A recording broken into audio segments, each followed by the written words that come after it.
بسم الله الرحمن الرحيم. قل لو كان البحر مدادا لكلمات ربي لنفد البحر قبل أن تنفد كلمات ربي ولو جئنا بمثله مددا.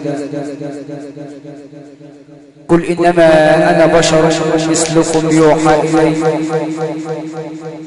أنما إلهكم إله واحد، فمن كان يرجو لقاء ربه فليعمل عملا صالحا ولا يشرك بعبادة ربه أحدا. يقول رسول الله صلى الله عليه وسلم: اقرأوا القرآن فإنه يأتي يوم القيامة شفيعا لأصحابه. ويقول أيضا: إن القلوب تصدأ كما يصدأ الحديد. قال: وما جلاؤها يا رسول الله؟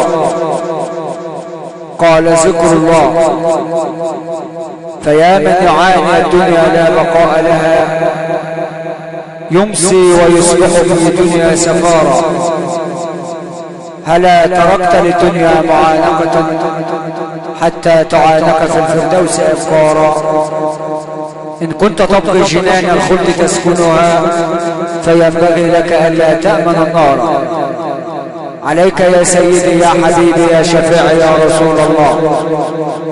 إخوة الإيمان والإسلام، نعيش ونستمع مع خير الكلام، مع در الكلمة طيبة، آيات بينات يتلوها علينا علم من أعلام جمهورية مصر العربية والعائلة السلكاوية، ألا وهو فضيلة القارئ الشيخ أحمد محمد حامد السلكاوي، القارئ باتحاد الإذاعة والتلفزيون العربي والمبتهل الديني، والمقيم بسلكة مركز المنصورة محافظة الدقهلية.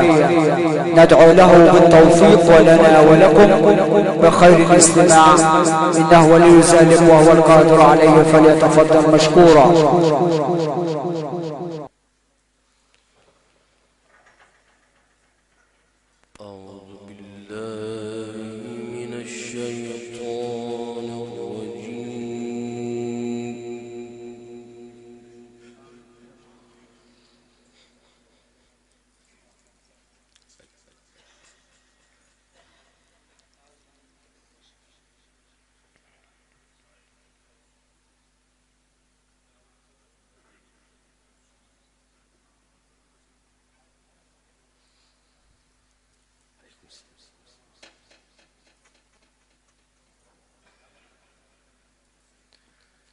بسم الله الرحمن الرحيم.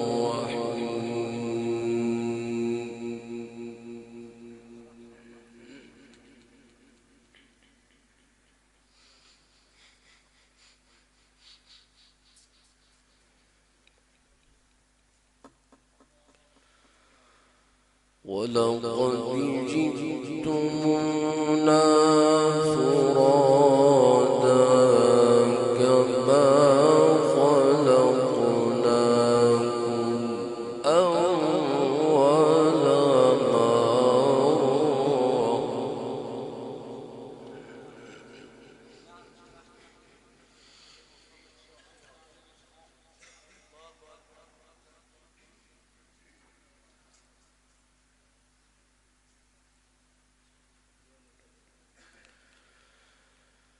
كما خلقناكم أول مرة.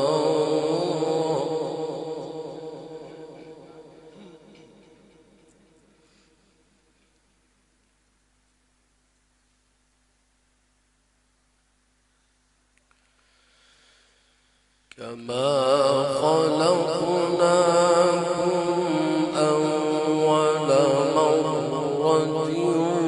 وتركتم ما خولناكم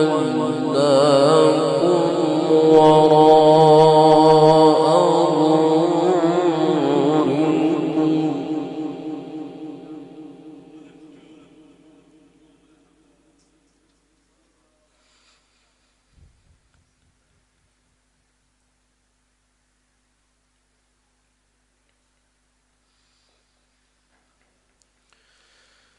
وما نرى معكم شفعاءكم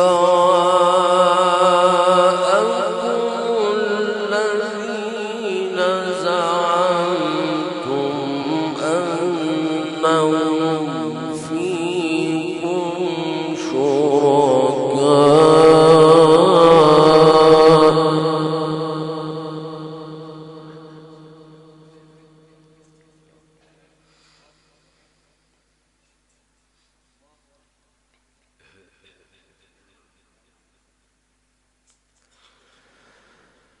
لقد تقطع بينكم وضل عنكم ما كنتم تزعمون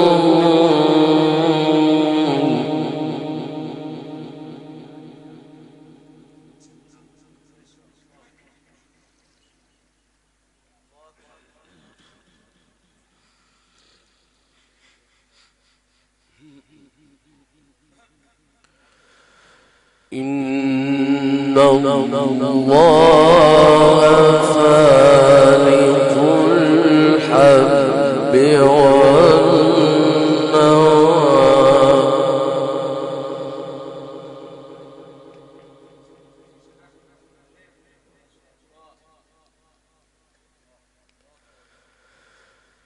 يخرج الحي من الميت ومخرج الميت من الحي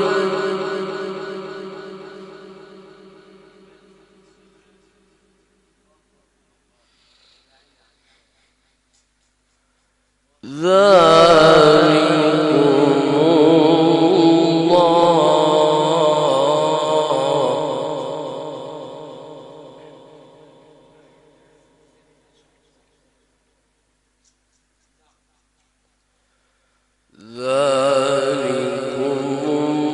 الله فأنا تؤفكون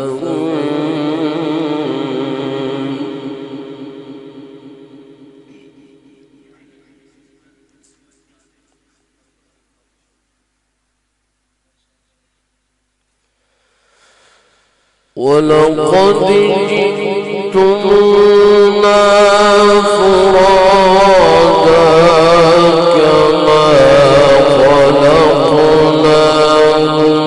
أول مرة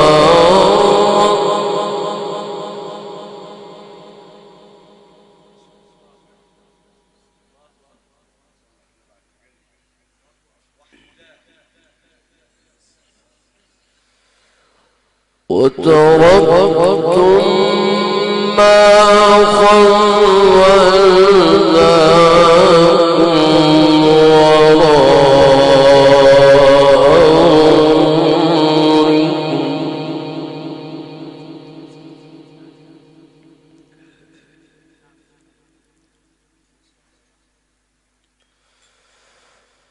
وما نرى معكم شفعاءكم الذين زعمتم أنهم فيكم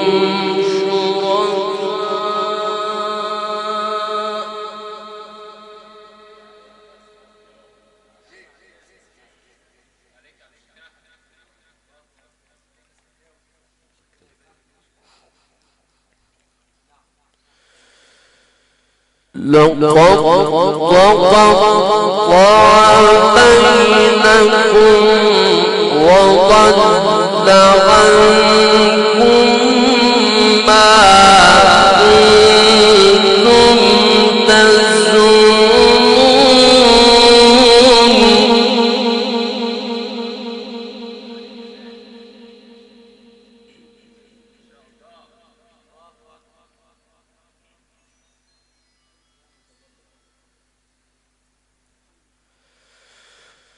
لقد تقطع بينكم وضل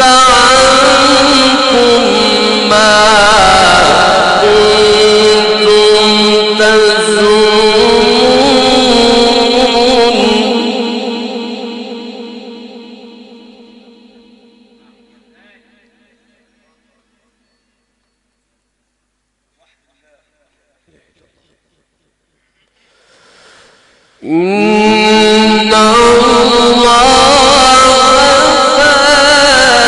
فالق الحب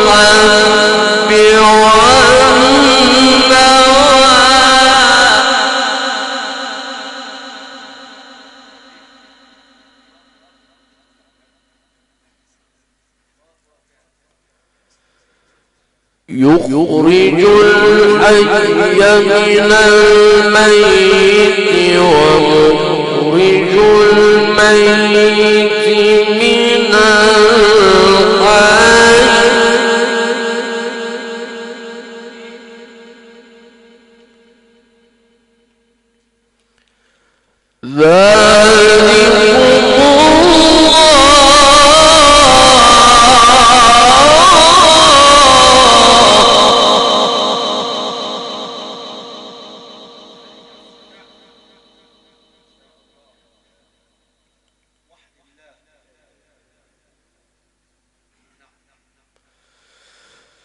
إن الله فالق الحب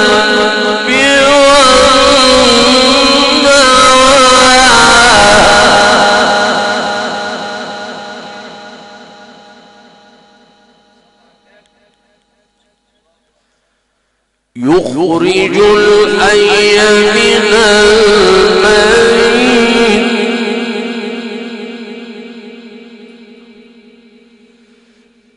يخرج الحي من الميت ومخرج الميت من الحي ذلكم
فالق الإصباح وجعل الليل سكنا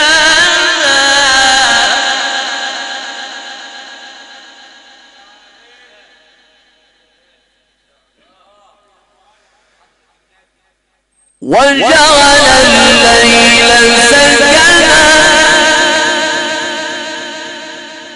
وجعل الليل سكنا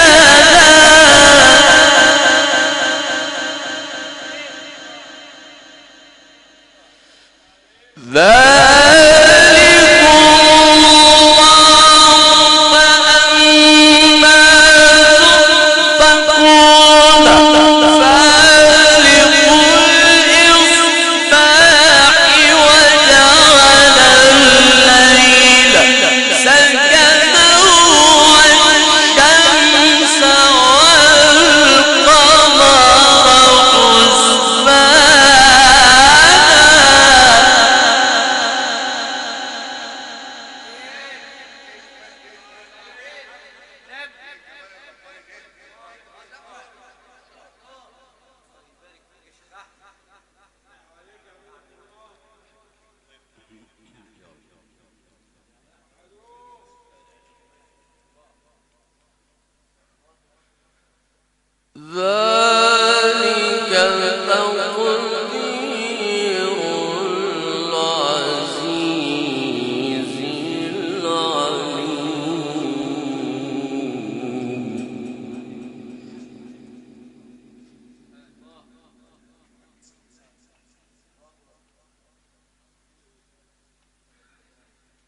فالق الإصباح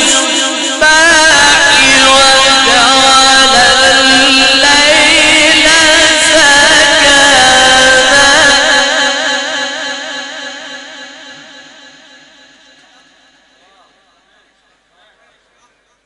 فالق الإصباح وجعل الليل سكنا فالق الإصباح وجعل الليل سكنا والشمس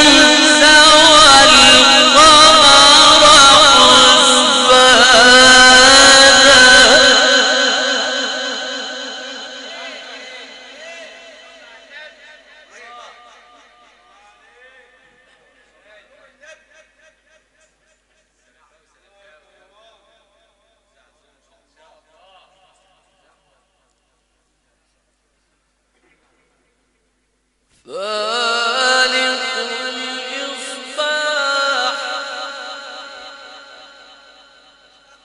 فالق الإصباح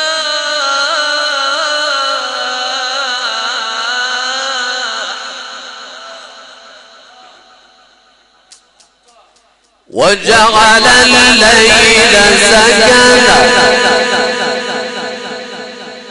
فالق الإصباح وجعل الليل سكنا والشمس والقمر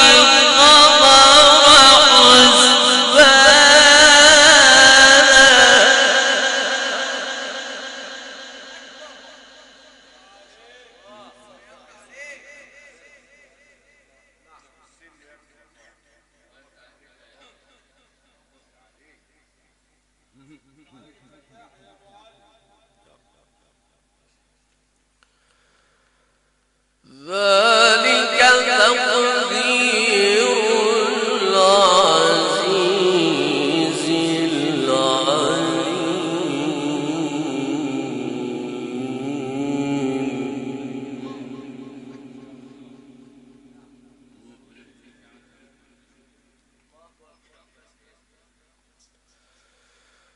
وهو الذي جعل لكم النجوم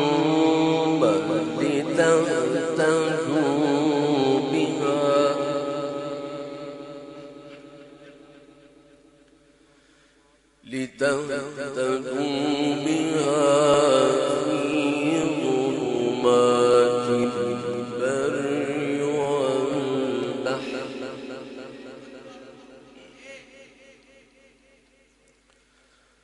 قد فصلنا الآيات لقوم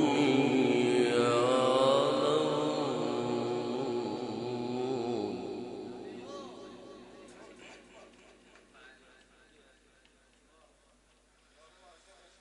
قد فصلنا الآيات لقوم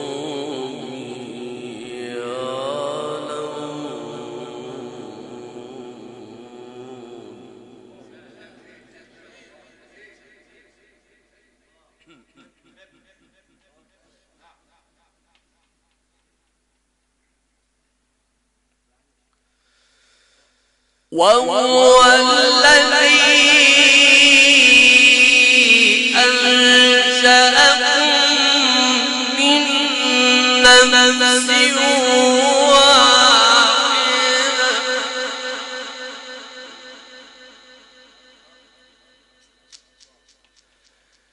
فمستقر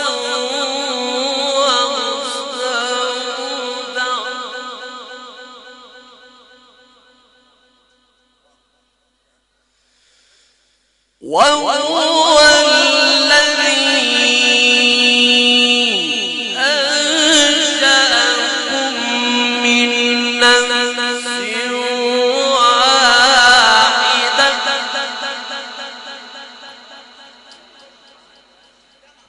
مستقر ومستودع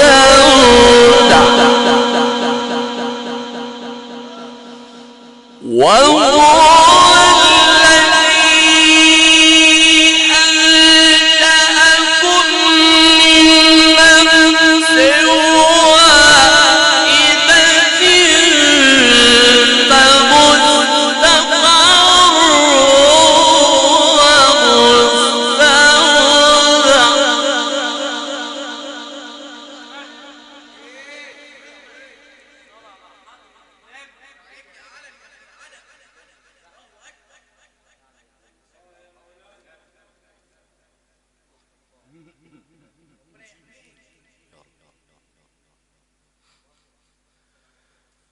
قد فصلنا الآيات لقوم يفقهون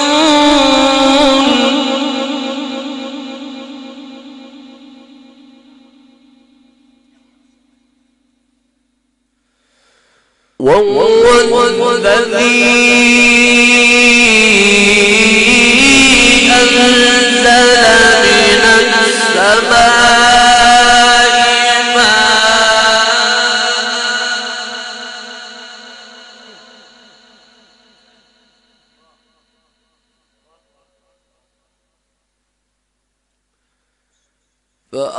فأخرجنا به نبات كل شيء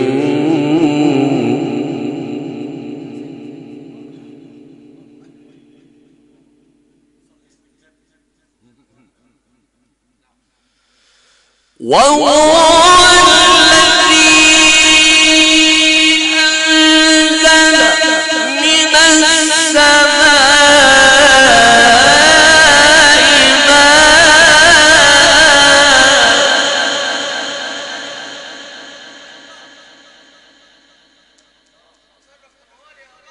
فأخرجنا به نبات كل شيء فأخرجنا منه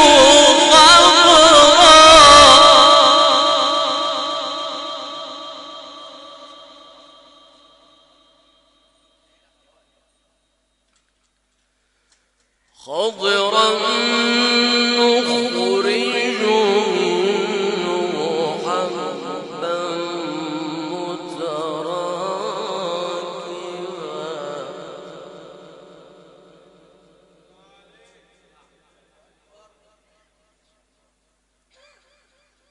ومن النخل من طلعها قنوان دانية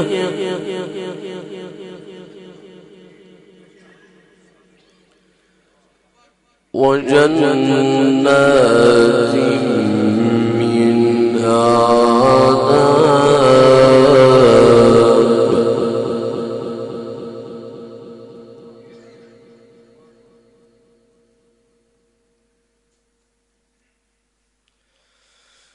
وهو الذي أنزل من السماء ماء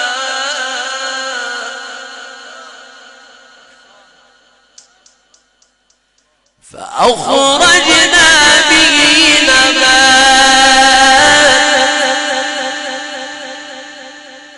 فأخرجنا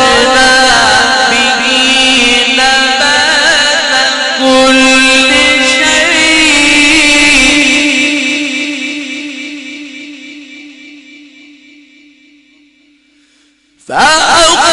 فأخرجنا منه نخرج منه حبا متراكبا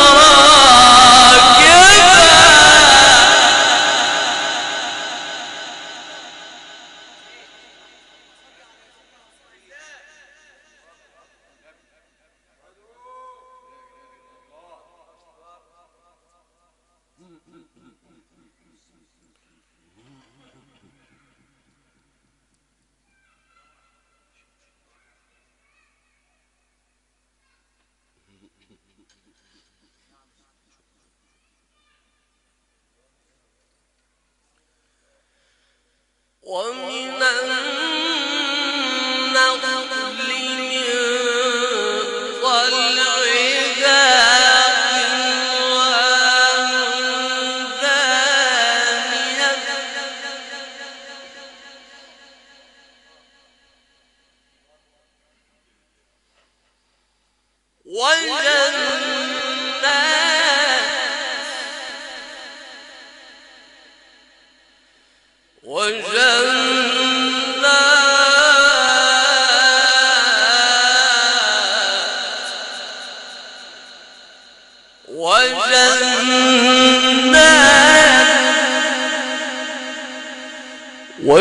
وجنات من أعناب والزيتون والرمان مشتبها وغير متشابه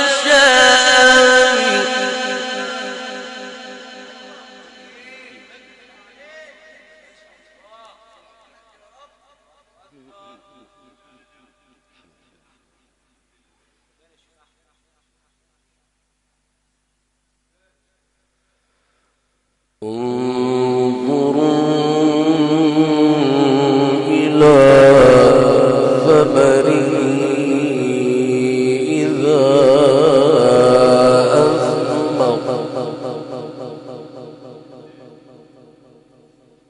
إذا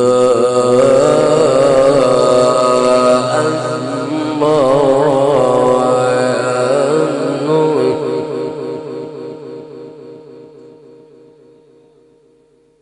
إن في ذلكم لآيات لقوم يؤمنون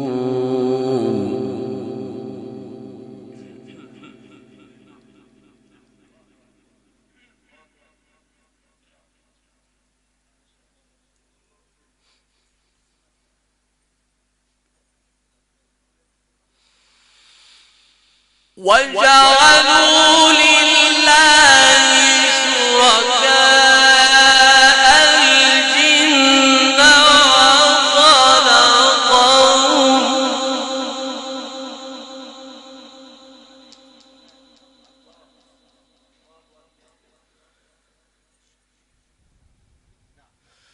وخلقهم وخلقهم له بنين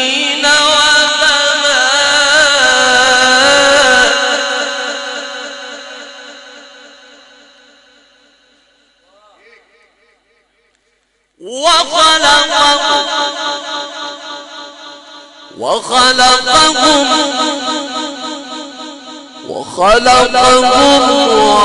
وخرقوا له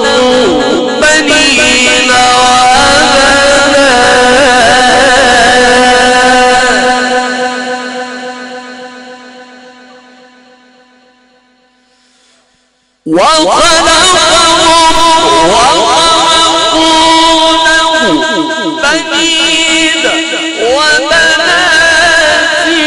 بغير علم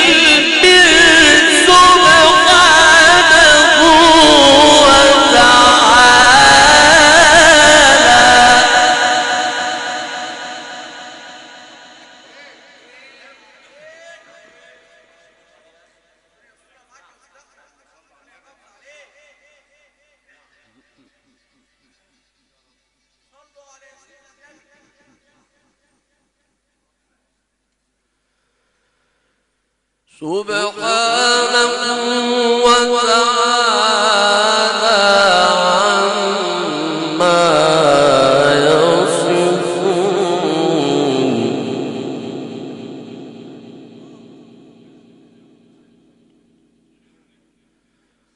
بديع السماوات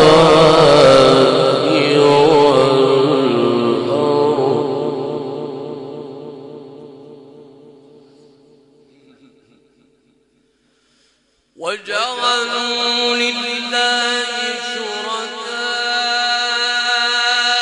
الجن وخلقهم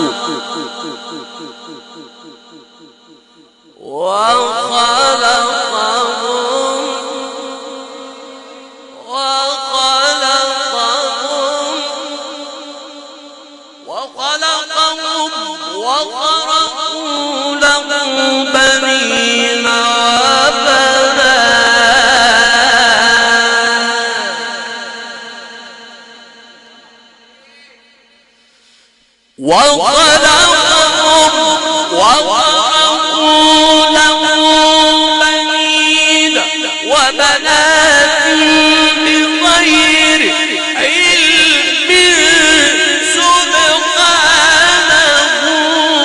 وتعالى.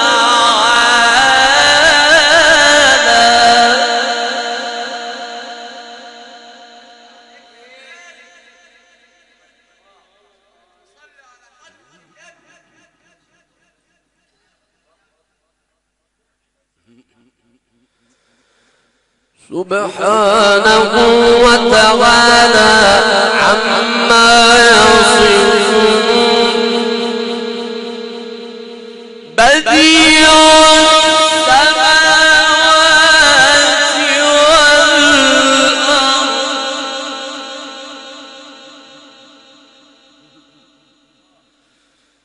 أنى يكون له ولد ولم تكن له صاحبة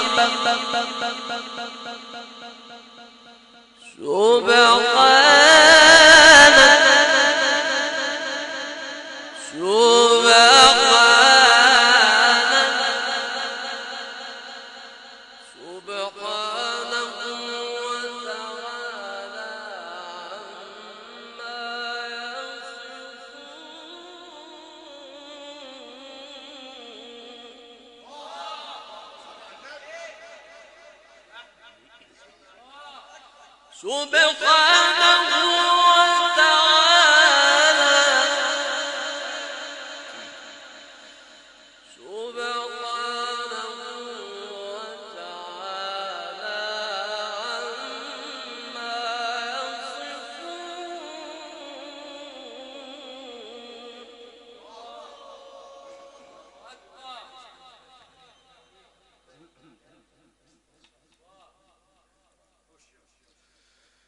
بديع السماوات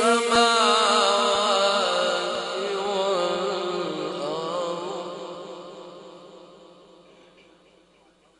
أنى يكون له ولد ولم تكن له صاحبة وخلق كل شيء وهو بكل شيء عليم.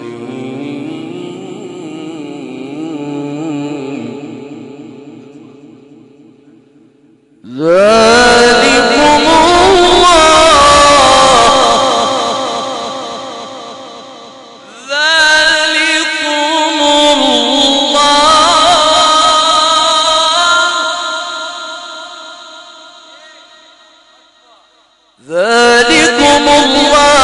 ربكم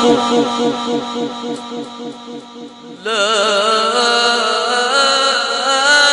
إله إلا هو خالق كل شيء. ذلكم الله ربكم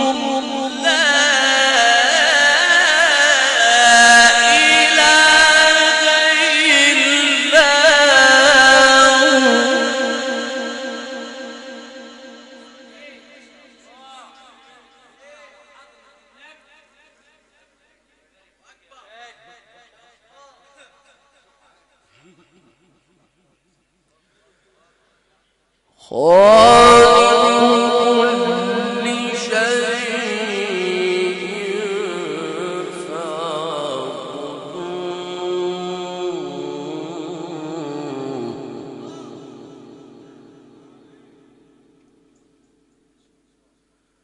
وهو على كل شيء شيء وكيل.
صدق الله العظيم.